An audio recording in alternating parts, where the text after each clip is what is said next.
inside her for a long time, making her suffer. She's healthy today and tomorrow she's unhealthy.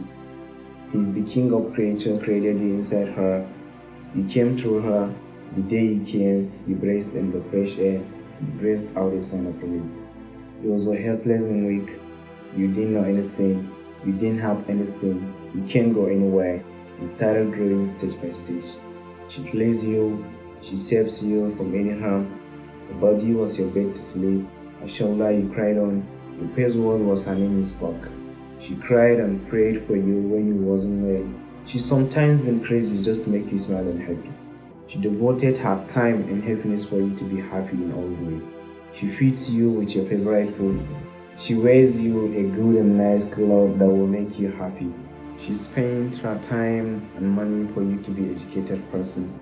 She tried to give you a good life just to be a good person that would be useful to the world and live peacefully and successfully in here and hereafter.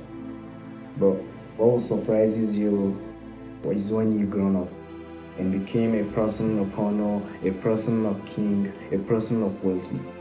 But she's there living irresponsibly with terrible poverty and chronic sickness.